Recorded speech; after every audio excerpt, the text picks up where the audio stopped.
সন্ধিক্ষণে থাকা মাইলস্টোনের কোমলমতি শিশুদের বাঁচাতে আপ্রাণ চেষ্টা চালিয়ে যাচ্ছেন চিকিৎসকরা। জাতীয় বার্ন অ্যান্ড প্লাস্টিক সার্জারি ইনস্টিটিউটে ভর্তি ৪৪ জনের মধ্যে ৮ জনের অবস্থা আশঙ্কাজনক বলে জানিয়েছেন প্রতিষ্ঠানটির পরিচালক ডক্টর নাসির উদ্দিন। এদিকে সন্ধ্যায় ঢাকায় আসছে চীনের ৫ বিশেষজ্ঞ চিকিৎসক ও নার্সের বিশেষ মেডিকেল টিম।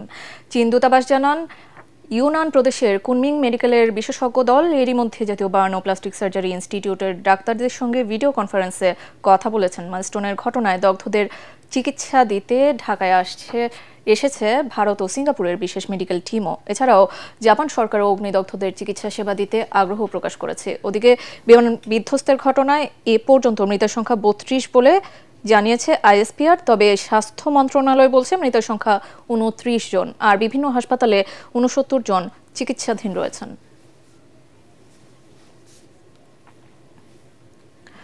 দর্শক, এই মুহূর্তে জাতীয় বার্ন অ্যান্ড প্লাস্টিক সার্জারি ইনস্টিটিউটের সামনে আছেন সহকর্মী তরিক ইসলাম। আমরা সরাসরি চলে যেতে যাচ্ছি তার কাছে।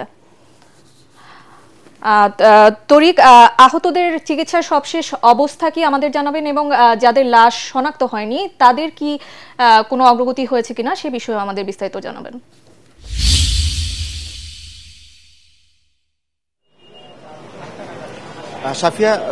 সাফি, ধন্যবাদ আপনাকে। আপনি জানেন যে গত সোমবার উত্তরার মাইলস্টোন স্কুলে যে ভয়াবহ যে বিমান বিধ্বংসের ঘটনা ঘটে, সেই ঘটনায় যারা গুরুতর আহত বা দগ্ধ হয়েছেন তাদেরকে কিন্তু এই ঢাকা জাতীয় বার্ন ইনস্টিটিউটে কিন্তু ভর্তি করা হয়েছে এবং এখানে তাদের চিকিৎসা চলছে।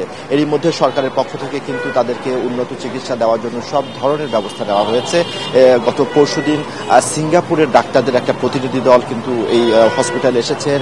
এছাড়া আজ সকালে ভারতের একটা প্রতিনিধি দল তারা এসেছেন। তারা এখানকার যারা আহত রয়েছেন, যারা ভর্তি রয়েছেন তাদেরকে দেখেছেন এবং এখানকার যারা চিকিৎসক রয়েছে তাদের সঙ্গে কথা বলেছেন। এরপরে আমরা জানতে পেরেছি চীনের কিছু চিকিৎসকের সঙ্গে যারা বিশেষজ্ঞ রয়েছেন তাদের সাথে কিন্তু এখানকার যারা ডক্টর রয়েছেন তারা কথা বলছেন। সর্বোপরি এখানকার যারা রয়েছে তাদেরকে যারা উন্নত চিকিৎসা দেওয়া যায়, চিকিৎসা যাতে কোনো ঘাটতি না থাকে, সর্বোচ্চ চেষ্টা করছেন কিন্তু এখানকার চিকিৎসকরা। এখানে কিন্তু ৪৪ জনের মতো আহত দগ্ধ রোগী এখানে রয়েছেন, তাদের অধিকাংশ শিশু এবং এর মধ্যে ৮ জনের অবস্থা কিন্তু খুবই গুরুতর আমরা জানতে পেরেছি।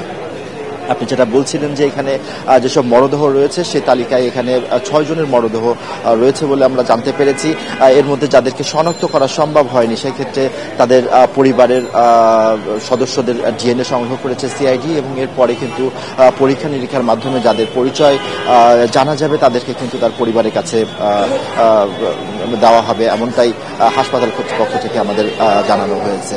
এখন পর্যন্ত স্বাস্থ্য মন্ত্রণালয়ের পক্ষ থেকে কিন্তু ২৯ জনের কিন্তু মরদেহ বা মারা গেছে এমন তথ্য আমাদেরকে জানানো হয়েছে। যদিও বা আপনি যেমনটা বলছিলেন আইএসপিআর এর পক্ষ থেকে সেটার সংখ্যাটা বলা হয়েছে ৩২।